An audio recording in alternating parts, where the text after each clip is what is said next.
All right.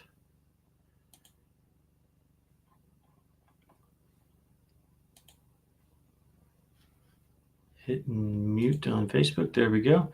And then I've got, looks like the YouTube one is working as well. All right. Wow, look at that. It's like we're almost professional. Mute that one as well. All right. All right. Welcome, everybody. This is the comic book showdown of Ultimate Destiny. Today, we're going to take a look at some indie comics. Will you be the person that's chosen? My name is Matt Campbell. I am a creator of Mythica, a comic book artist, as well as a teacher of comics at a university here in Colorado. And we also have Smurf. I'm Smurf. I am the purveyor of 5280 Geek. It's a website dedicated to pop culture, and we do different fun things, podcast reviews, movie reviews, comic reviews. I've been in the industry since 82. So Yes, officially multiple old. shops, multiple shows. It's wild. Yeah. So what's new this week? What is new? I know what's new. Local artist Jorge Corona is now on Transformers. So Transformers, the latest issue that came out, he did the cover and is doing some of the interiors. So it was kind of exciting to go to one of the local comic book shops, Hall of Justice. He did a signing for the release on Wednesday. So that was actually fun. I'm loving that comic. That comic's amazing. Yeah, that's awesome. Have they started introducing G.I. Joe into that comic series yet? Not yet, but they've had hints of it. So Duke has run into Starscream. Cobra Commander has Megatron in it because Cobra Law captured Megatron, and that's how come they have all this advanced technology. Because I hated Cobra Law in the G.I. Joe movie. I'm just going to say that outright. And I thought Cobra Commander was going to be the dog of this series, but actually it's been very entertaining. It's been fun to see how they've got Cobra Law and Transformers and G.I. Joe all intermingled. And yeah, Cobra Commander's hanging out with the Dreadnoughts and Zorana and all that group. So Zartan hasn't shown up yet, but I'm waiting.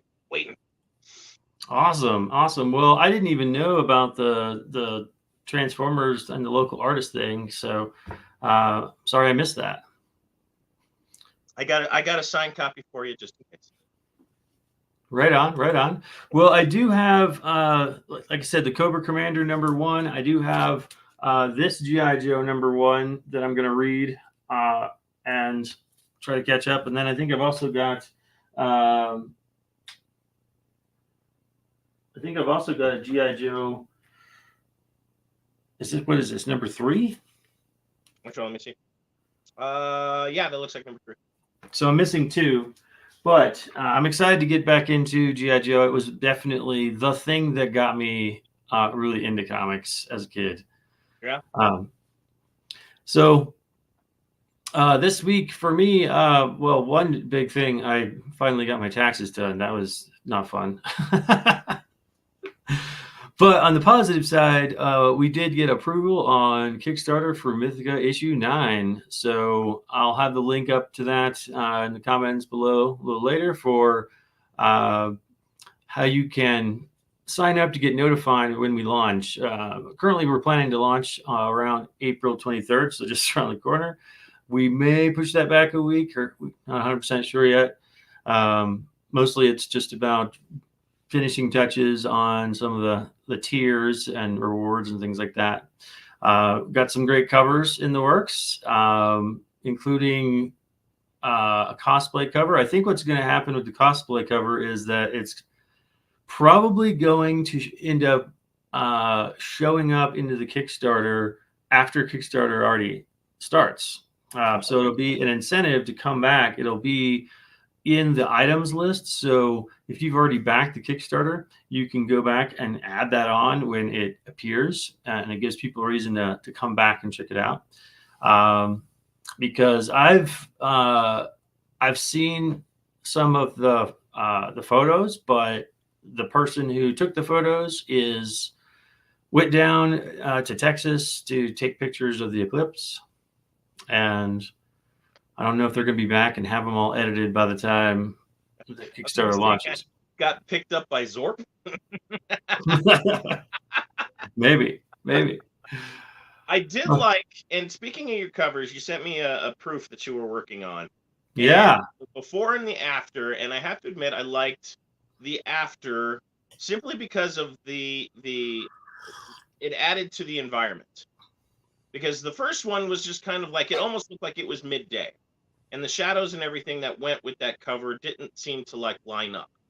And then your after kind of added an extra element to the action and what was going on. It really felt like, okay, this is evening. This is more of like a candle lit area, so it shouldn't be as bright. And your shadows showed a little bit more contrast, dealing with the characters and the art and the superb line work that was put into the issue. So it brought out a lot of the characteristics that I thought were lost with I don't want to say muted tones, but it just didn't really, I don't know.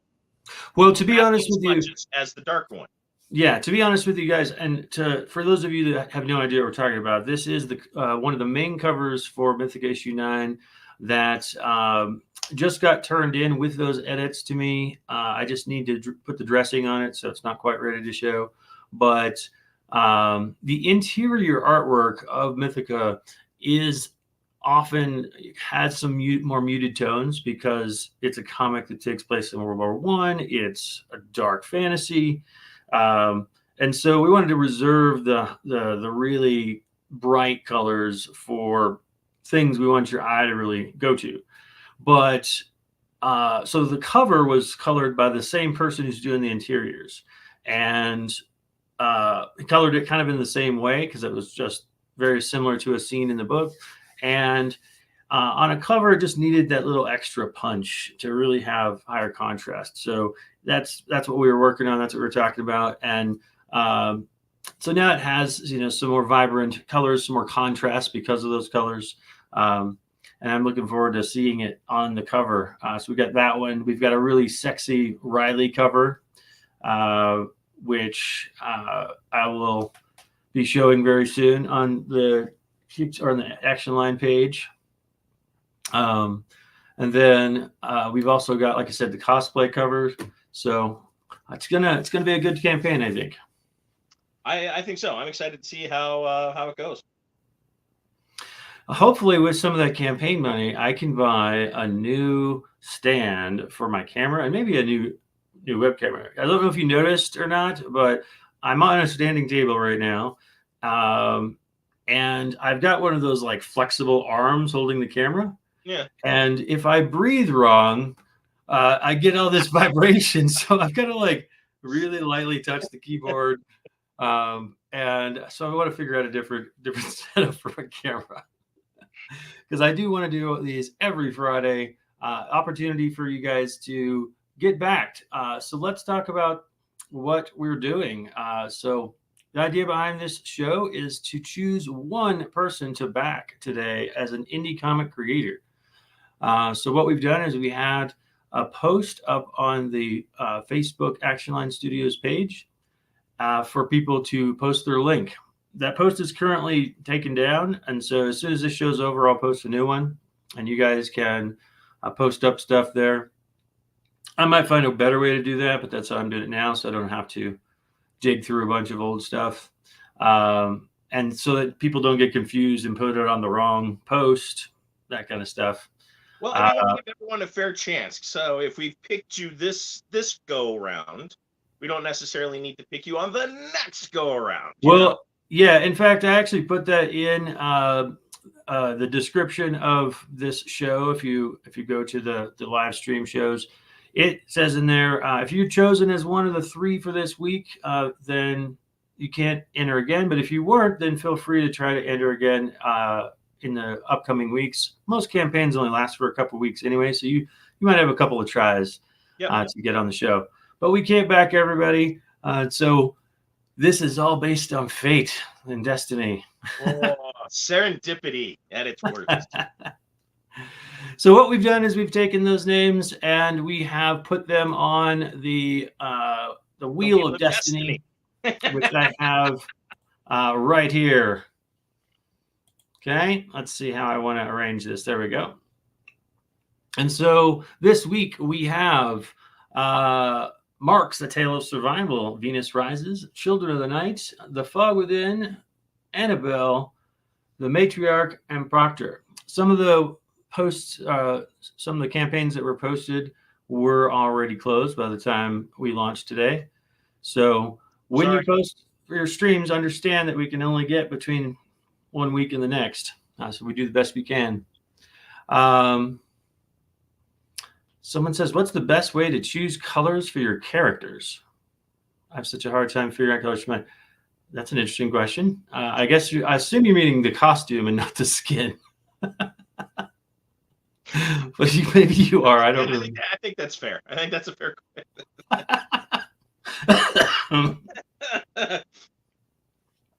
I mean, I think it depends on your color palette, right? I mean, what are you operating within? Because, I mean, perfect example.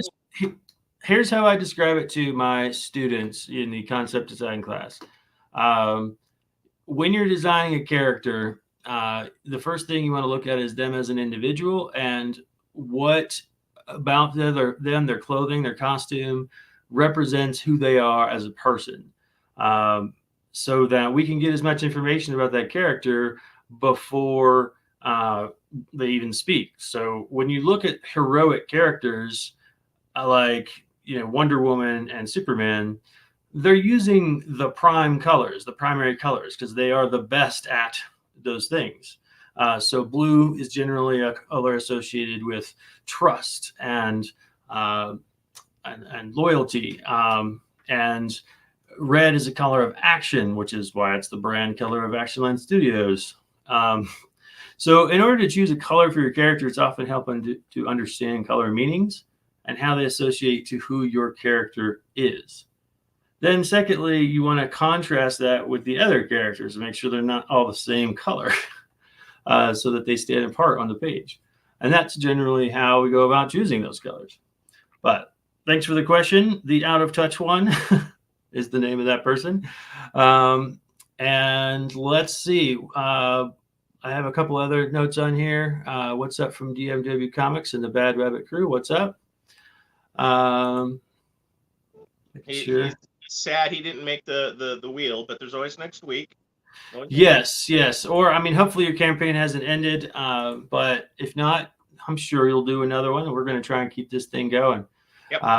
So let's go ahead and jump over to the Wheel of Destiny and have it choose some names for us. Let me see. We're going to put this on shuffle.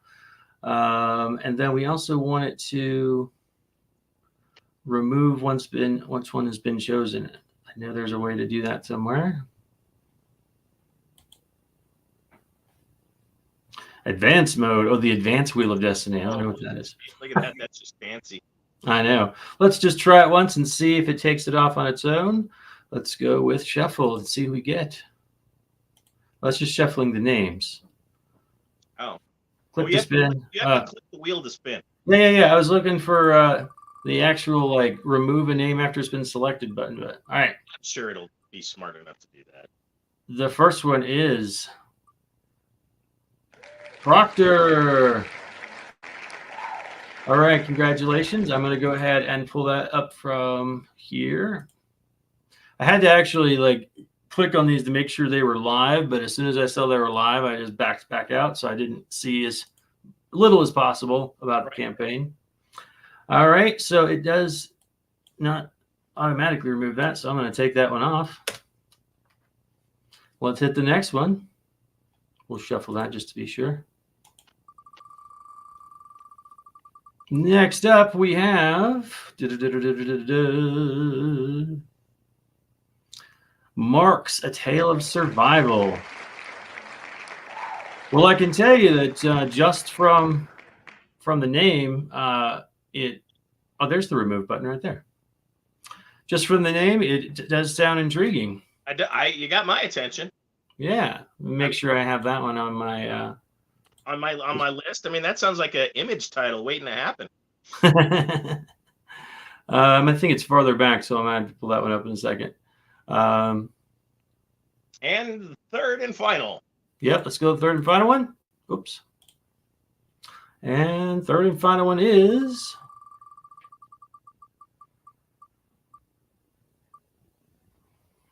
Children of the Night. This sounds like a rock album for sure.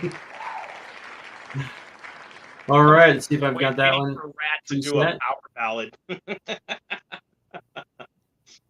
Fog Within, Sorcery, Jimmy Happa. Why don't I not see it? Well, we'll do a search on Kickstarter for those real fast. So while you were doing that, so on the color question, so for like, and I keep going back to like the X-Men 97 thing, because they had such, yellow palettes and everything was based off of that color scheme, and it was painful in some aspects of just how loud it was. So do you try to avoid that situation, or is there an easy way to avoid the colors clashing so much, or what's the best rule of thumb on that? As far as like choosing, so if you choose a color for one character and had to choose a different color for a different character? Yes. Well, like I said, if you're making a comic that is a team book or has multiple characters, you kind of have to think about a little bit earlier than I did, to be honest with you. I didn't think about that stuff till after I got started when I worked on Mythica. But ultimately, though, like if there's a character and their color is part of their brand, it's part of their who they are, and it helps us identify them. And then you got another character and if they have a similar color that represents their brand, then at that point you probably start looking at different tints and tones and hues of that color, or not hues. Hue does mean color, but just so that they're not exactly the same. Right. So for instance, on Magnus here, his colors are generally like blue and like a yellow color because of his hair. But a lot of that, when he's in his military outfit, is sort of mixed with green, but there's still some blue, in there from his kilt. Gotcha. And so if there's some aspect of it still a part of them, instead of completely engulfing them, then you can still have that be part of their design, part of their personality, and not necessarily just completely head to toe like the Joker or something. Gotcha. And what's challenging with my character Riley is that she's supposed to be a spy, so she changes outfits a lot, and so trying to incorporate some things about her personality and stuff into that costume while she's in a different outfit is kind of would be the goal there. Let's see if I can reshare this screen. Let's see, we got Children of the Night. Okay, interesting. It does one tab at a time, which is kind of nice. Okay, who we got first? So first up we have Proctor. Okay. Issues 1 and 2. Let's see. Imagine if your favorite vampire slayer had a drinking problem and a toxic relationship with her mom.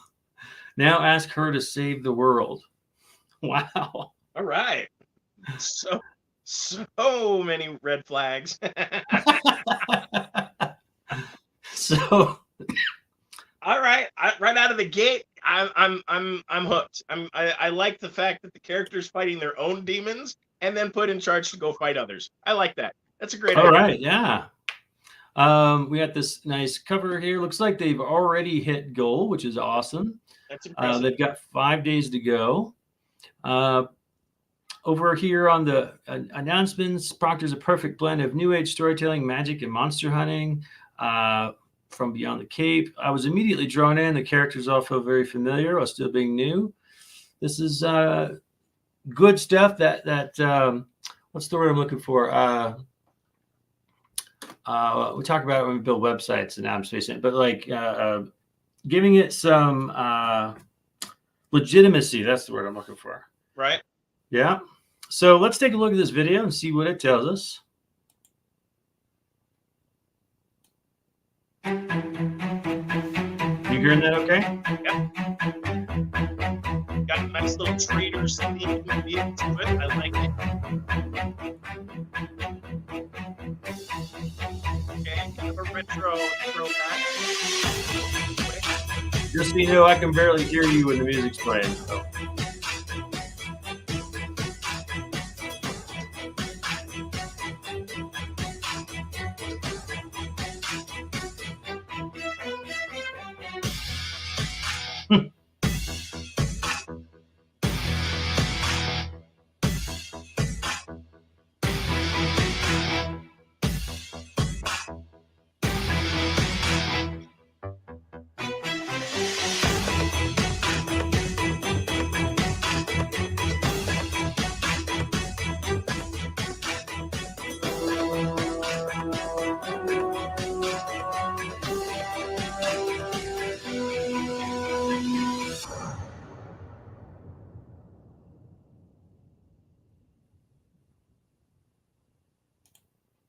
All right. Okay. I like it. So apparently when there's another audio coming in, it turns down your audio quite a bit. I could barely hear you. No, you're good. So here's my takeaways. Yeah. I like the kind of traders kind of feel theme music to it. I would back off. It's a little hot for my taste and from a video editing standpoint, because like you said, it is very overpowering, and I'm sure for it to come through that loud means that they probably have the gains up a little bit too high when they did their final compression and edit, in my opinion. All right. But the only other thing that I have an issue with is how quickly we scroll through. Give it a little bit time. Add to that timeline just a little bit on your final edit screen, and give it just a little bit of time to grow. You know, I like characters and I want to see flash through, but I don't want it so fast that it may cause a seizure, because it was very quick, and I want to see a little bit more. Let me see the backgrounds. Let me see what the story is developing. Otherwise, I think it's great. I love the interactions. I love the choices and consequences that we see. She gets smammered, and there's the morning after, and I like how the establishment of the character is perfect, and everything is left ambiguous as far as the world. So I would be totally in on this. I would give at least a full story arc before I'd be like, make a decision. So right. I like this a lot. Yeah, from my take, I have to agree. I think that the editing was really well done, especially like this bit right here. Yep. You can see like how they've taken the comic book and broken it up. It's really effective. This is sort of exciting, but I mean, the artwork is absolutely beautiful. Really nice use of photography, but toned down to like fit and look like a comic book. Really, really beautifully done. Mm-hmm. I do feel like if I was going to give any feedback on the video, it would be to give us some audio about what's going on, because these kinds of videos that are just all motion and then music require people to not break focus. They have to be watching intently, and most people don't really do that anymore. No. And so even like dialogue from the book, like like an opening line or someone voicing the main character, because it's her perspective that we're kind of seeing it from. So even like taking some dialogue that should be in the comic that we're not privy to yet, to kind of add to it, and I would agree with that, absolutely. Yeah, or even like right here, bringing in these panels one at a time with a nice kick or punch sound effect. Yep. Would do a lot to kind of snap our attention back if we're starting to wander away. and let us know, hey, this is exciting action. Because honestly, like I do get the premise of what's going on from the description more than I get from the video. The video just looks cool. Great art. I see, a girl dealing. The shadowing, and everything. I said I like that. The shadowing and all of that. That is great. I think. Yeah. Yeah, really, really beautiful artwork, really well done. So yeah, I'm really intrigued by this comic so far, and it looks like it's got 1 and 2, so that's always a plus. Going down, we've got another shot of the comic here. This is very very nicely done looking cover. Mm-hmm. I like how it's got a nice story to it, as well as. We got like these arms coming up out of the ground. This guy reminds me of Magnus a little bit. Yeah. He's just killed. The young demon hunter finds herself on a pulse-pounding adventure after her mother unleashes an ancient magic that has the world's most powerful mystics in a frenzy for its sacred power. That's interesting. Like, yeah. I love that this is like giving me the why I should check this out. I really like that a lot. I think I've seen some campaigns where they're just like, this is a story that takes place in this world and doesn't really tell me like what's going to happen, what's the character, what's the story arc. And this one's doing a great job of that for me. Yep. Agreed. Plus is all around. Looks like it's a 6-issue series, and we are getting 2 of them right now. So there's 4 more to come. Again, another look at the artwork. This looks great. We got Carmen Costa writing, Ricardo Cici. I'm probably going to destroy these names. Marcos Martins, Reed Hinckley. We got a couple different covers, it looks like. Yeah, I'm definitely interested in this one. It looks like they've got some extra tiers. I'll go look at the rewards more detail if this one's chosen. Yeah, I like the stretch goals. Nice. But yeah. It's always, and I think that's important because everyone's always like, well, we need to do a Kickstarter and we need to do this, we need to do that, but they don't really think it all the way through. Because I mean, yeah, you have like your initial project, but to encourage people to return or to continue supporting it, I mean, having that extra kind of like stretch so that people can share and say, hey, you need to do this. I think that helps in that process a lot. And I've seen a lot of just flat Kickstarters fail simply because they don't think it all the way through for the execution and stretch goals and just kind of basically ingratiating the fans, Yeah. I think that's important. Yeah, I totally agree with that. That's actually one of the reasons why we're not 100% sure if we're going to launch on the 23rd, because we're working out some of those exact details. I'm trying to make sure we have stretch goals already planned, lots of extra add-ons, things like the Mythica hoodie that you and I both have. Hey, look, I found you some counseling for $50. 30-minute counseling. I like that. I can always use an ear to bend. And then we've got stretch goals. All right, well, this one's definitely on my intrigued list. So let's go on to the next one. We're gonna have to vote on one of these. Okay. Next up, we've got Children of the Night, Volume 2, A Promise, a cyberpunk detective story. So this appears to be a 2, so I might have to also get a 1. All right. To know what's going on. Let's see.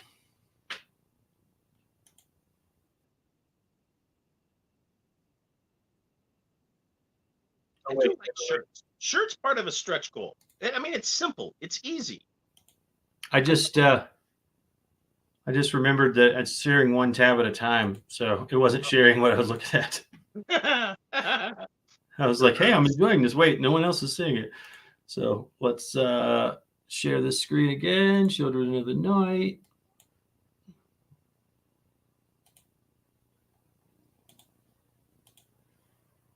There we go. Now we can see what's going on. Children of the Night, Volume 2, A Promise, a cyberpunk detective story. Let's see.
Huh. All right. Well, what are your thoughts? Well, immediately I get Road Warrior vibes, which is not a bad thing. I do like, and I think it probably would help if we had some of the background story on this. But from an onlooker just looking at it, okay, I'd probably investigate a little bit further. I like the use of the panels, like you had mentioned in the previous one, where it does build up, it does set the stage and the environment for what's to come. And I like that it really looks like a trailer for a movie, and I like that approach. The music is fine, the colors look great, but I mean, the only thing, like I said, coming in at halftime, I'm digging it, but I want more. So I guess that is always a good thing. The link and having it in the comments, the link below, I would ask that final frame actually have a website or something to have them direct to somewhere else. Yeah, Sounds because I think what this is it's a video it's sitting on YouTube. Yeah, and I would still, for that final frame, I would still have it in that last panel, because depending upon where it gets shared or someone else kind of looking on, it's easier to pause and look at that, and if they're interested, they can type it in versus scrolling down and clicking the link. I think that's the only big miss, in my opinion. Okay. Well, I feel like I agree with you on some things. For instance, I think that the intro of this does feel like a movie. I feel like, when I read this, it says a cyberpunk detective story, and I didn't get a so cyberpunk. I didn't get a cyberpunk feel out of that. yeah, I definitely. That's the first thing I was going to say. I felt it felt kind of more post-apocalyptic because I don't really see much in the way of anything in the background other than dust. Yeah. But and I got like a badass vibe, like like you said, Mad Max, John Wick, something like that. So I'm not really putting together the detective part much yet either, other than like I, as a viewer, am trying to unsolve the mystery of what this comic is still about. Right. But like I do recommend that, like, again, we've got another video that doesn't have a lot of information about what it is or what I'm getting into. It just has a cool scene. It looks like this is just like a couple nice sequence pages from the book. But I don't know if this is from page, issue 1, issue 2. So I still have a lot of questions. We'll put it at that. Yeah. And But I mean, questions aren't a bad thing, but when you're trying to, because you're building off an established fan set, which I know you can probably speak to, but getting the new reader in, and how do you pull that person in? Because you saturate yourself with your existing fans, but it's always that appeal to the new ones. yeah, that's something that I'm working really hard with, and we'll see if we go down here what they've got. But in the Kickstarter campaign that I'm building, it's very like trying to treat it as if they're looking at it for the first time, like Right. what is Mythica, that kind of thing, because there's going to be a lot of new people for a while, or at least that's the goal. Yeah. I think, right? Yeah. So And Children of the Night is back with a promise. A Promise is the second volume of the Children of the Night saga. Cyberpunk detective story inspired by the album Skull and Shark by Laserhawk. I'm familiar with Laserhawk. And apparently volume 1 is available at this website. Volume 3 is coming next year, and volume 4. All right. all right. Looks like we got the characters. All right, here's some story stuff. The year's 2335. Private investigator John Black. We're digging deep for that name there. Has left Uptown to traverse the wasteland. So we got that wasteland feel again. John hits the open road and faces enemies from his past. Oh wait, that's chapter 3. Private investigator John Black has left the wasteland. And then we jump to chapter 3. John hits the open road. What about 1 and 2? Yeah. 36 pages. I like that they tell us how many pages.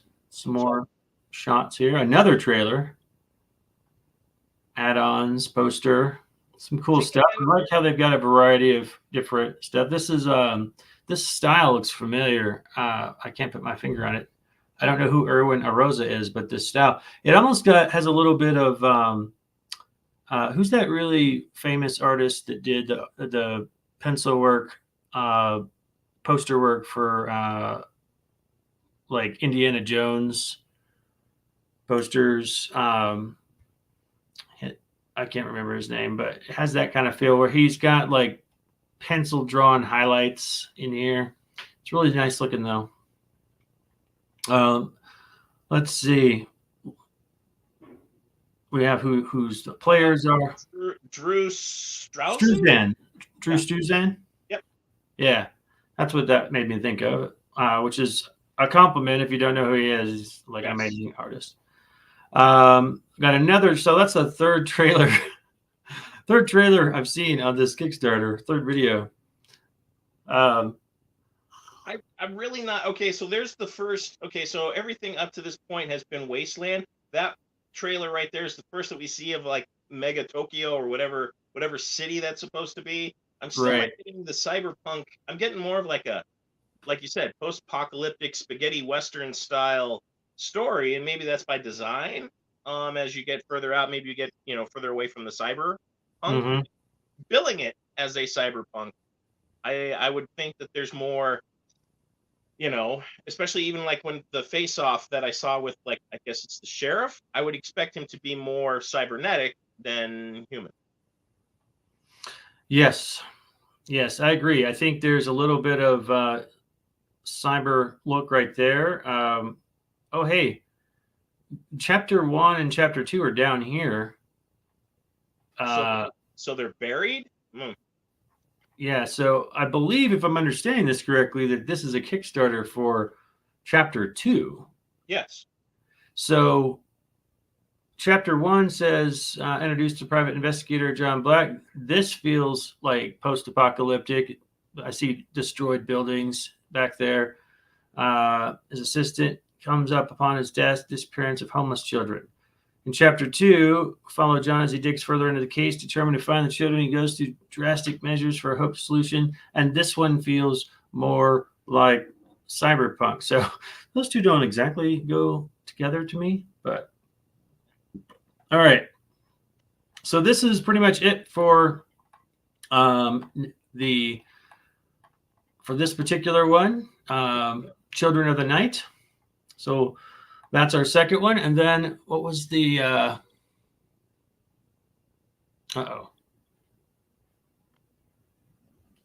gotta go find the third one real fast.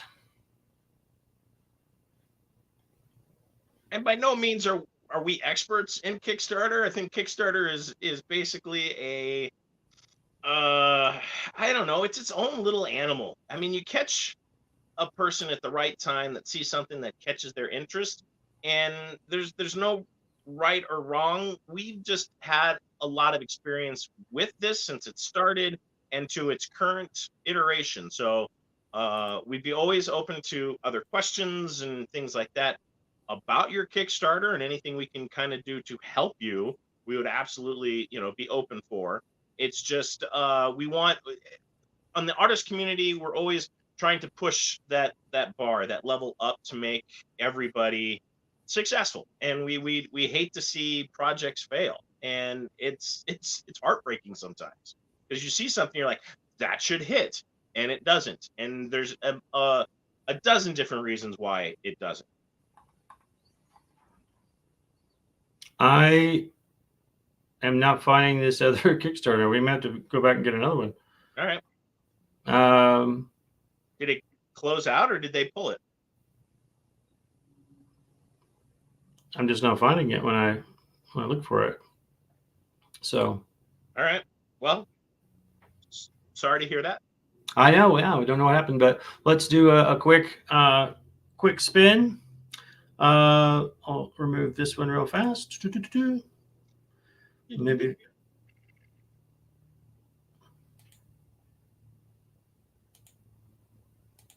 And we'll share the wheel again. Winner, winner, chicken dinner.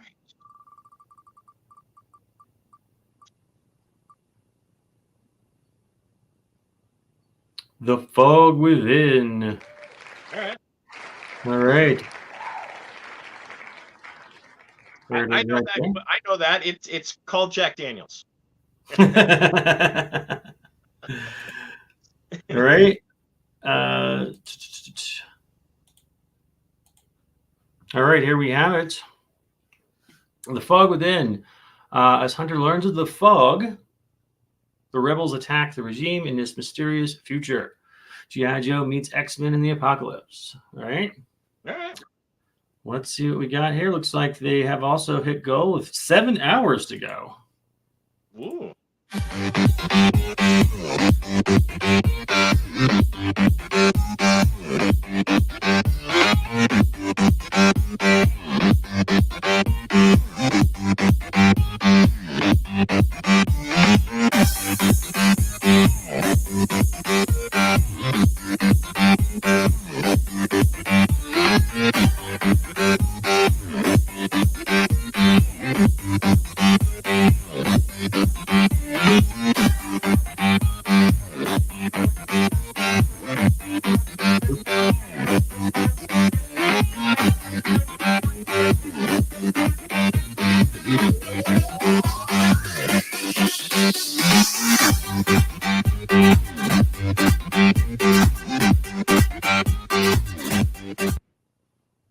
All right. Did you catch what that was about? Nope. So, let's see. Yeah, so I do appreciate that they were trying to use words instead of just pictures. True.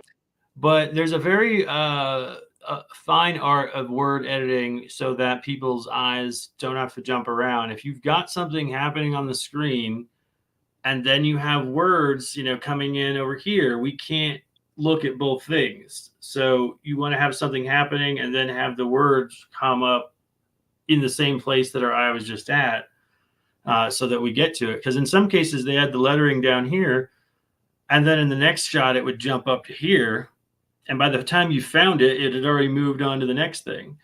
So that made it a little difficult to track with the reading. But also, again, it requires reading. I have to make sure I pay attention. Right.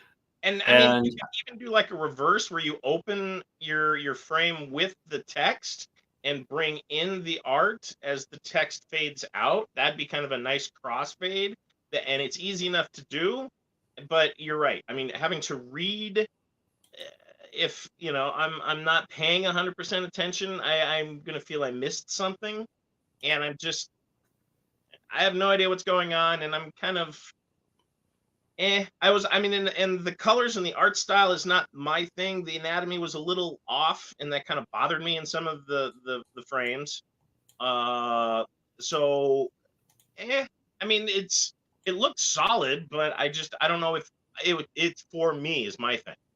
Because like you said, I have no idea what's going on. Yeah, I mean, and so yeah, honestly, I am a fan of sci-fi, but it's probably not at the top of my list. No. I mean, I love Terminator and Aliens, but as far as reading, it's usually not one of my first choices. So it does make it a bit challenging. But I do feel like it's important when you consider an audience who's never seen your work before, or never seen the project, that you are clear. So one of the things we also discuss in my comic class my comic class is a pitch and what makes a good pitch. And one of the bigger things about that is to not use pronouns, because we don't know what those pronouns mean.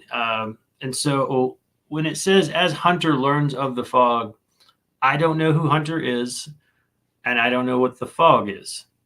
When rebels attack the regime, I don't know what the regime is. Why are they rebels? So,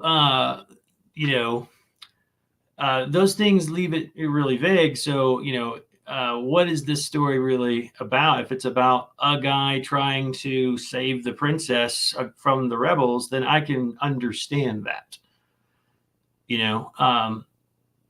So I think making that clear to an audience is really important, and I feel like that's what's making me really not as intrigued with it. Not necessarily that it's sci-fi, but just that I don't know what this journey is going to be. Who's this story about? Is it about this guy? Is it about a team? What's going on? Yeah, because it does have a team book kind of filled with some of the panels, but Mm-hmm. I mean, the fog with it. So it's a day within the fog within, or I mean, there's a lot of like double entendre. We haven't established. Okay, what is the fog? Right. That's my first question. What's the fog within? Is it a land? Is it a state of mind? Is it the name of the regime? I'm grasping at trying to decipher what it is that I'm looking at to see if I want to continue with the story and continue with finding out more. Yeah, I agree. Well, maybe we'll get a little bit of information through a quick glance of the campaign. This says The Fog Within is a dystopian sci-fi 24-page comic which follows what seems to be an average Joe protagonist, Hunter, who in this unfamiliar new world of a future with an unsuspecting mysterious power. That's a mouthful. I have a hard time saying that. A semicolon or just a comma would probably help there. This story is like Days of Future Past, okay? In the present, there's a catastrophic event that takes place shortly after Hunter suddenly pushed through a fog-like portal, and he doesn't know how he got there. So, Colin's elite rebels protecting from the swarm of soldiers of the area. Okay. They think Hunter is the answer to the prophecy they've been waiting to come true. So I do get a bit more information about that, but it doesn't make it feel like the fog is anything more than the gateway of how he got into this new story, this new place. Right. I don't get the impression that it's like a key aspect of the story, but No, it's just the gateway, if you will. I mean, it just is the connector between then and now. So I mean, it's not really any kind of protagonist or anything really like that. It's just so I don't know if it's like something that to be feared or it's a power or what it is really. So I think there's a lot of good things here. It's just not being delivered in a way that's clear. Like the idea that they keep representing some of the things that people might like if they like this story. I think that's a good thing to do. yes. But you see that in comic books now for when they're listing new projects and the artists or the creative team that are on them, Reminder from Sex Criminals, or Grant Morrison from Green Lantern, or they list kind of a short blip on their resume as far as what they have done. So if you like that work, you'll most likely like this one because typically write in the same style. So if you have a particular like for your reading, that I think that's a very handy way to advertise without pushing the narrative too much. Yeah.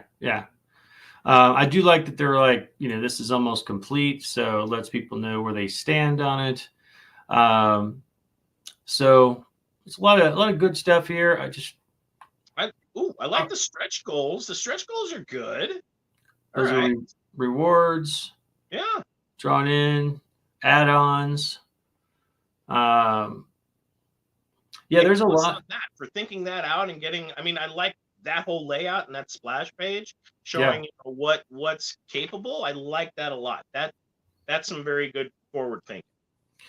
Yeah, there's some nice clarity here of like, 1, 2, 3, 4. Here's all the different tiers. I like how you can like look at them quickly. Mm-hmm. And then we've got some. Now this is something I used to do, and I might do again. It's a little bit different than stretch goals. It's when I did it, I called it backer bonuses. But basically, it's an unlocked reward for every time you hit a certain number of backers, so that you're really pushing that we want more backers more than we want more money. And I think that's a great approach. Your audience. Nothing wrong with that. Yeah. And the way they're handling it looks like every time they hit one of these goals, they have some digital comics. Looks like I'm seeing some different companies. So I'm guessing these are other indie comic creators. Actually, I recognize Blood and Fire and Redemption. So yeah, these are from other indie creators. So that's another great thing, is that this person is collaborating with other indie creators. And if we, support them, then they back up, these other creators, which is a good thing. But guys, like, again, it's really important that you market to the people who aren't in the indie comics community, to the regular people who are on Kickstarter, because they can still support this if they're hooked, if they're interested. And that's what this show is all about, is which one of these three gets our attention enough just based on the campaign, stuff and marketing to make us want to back it. That doesn't mean that any of these are bad or good stories. It just means this is what intrigued us based on what we saw here today. So, how shall we do this? We should each cast our vote. I mean, I'd be happy doing like a 1, 2, 3, and I almost think that that's the order in which we showed them unintentionally. I actually agree with that myself. I think number 1, Proctor, I believe it was, is the favorite for me. I'll go back to that one. So that pulled up. I think the effort, everything put into it, I like. So that one, like I said, I would do the first story arc and see if it still is grabbing me the same way. But I would be in for the full first story arc.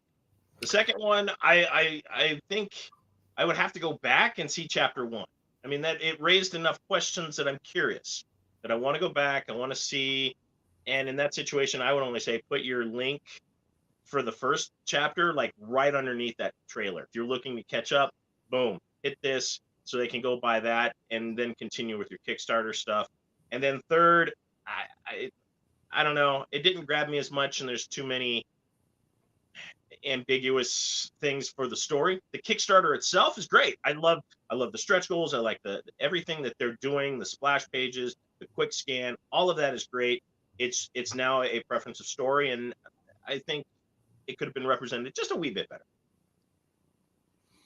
All right. Honestly, this time I am right there with you in agreement, in the exact same order. The first one really hooked me with really beautiful artwork, but also that pitch that, imagine that your vampire slayer had a drinking problem and a toxic relationship. Right. It was got my attention, stimulated my brain, and I was in. So to the creators of Proctor, congratulations. You're going to be seeing some support from either Action Line Studios or 5280 Geek in the next few hours. And for everyone else, thank you for participating. Each week, we're going to try and do this on Fridays. And if it goes smoothly and continue to do it, we can even potentially have guests if one of us has to be gone. So I will be posting a new post on the Action Line Studios Facebook page for you guys to go post your links to your current campaigns. And next Friday we'll do this again. If there's anything you saw that we could do better, please let us know. And I'll also be posting up a link to my own campaign that's going to be launching soon. So sign up, notify me button down in the comments a little bit later. But you can check out Action Line Studios at Facebook as well as on Instagram, and actionlinestudios.com. And Smurf, what would you like to have them check out? 5280 Geek is on Facebook, Instagram, and our own website, 5280geek.com. By all means, hit us up on our Facebook page. We always interact and respond relatively quickly there, as well as all of our posts that go on the website. Instagram is its own little monster. We have our Moment of Geek that we have there, in addition to what we're doing around town, which is a different thing every week. So check us out there, but a little different content on each page. All right, cool. Well, thank you all for watching, and we will see you next week. Bye-bye.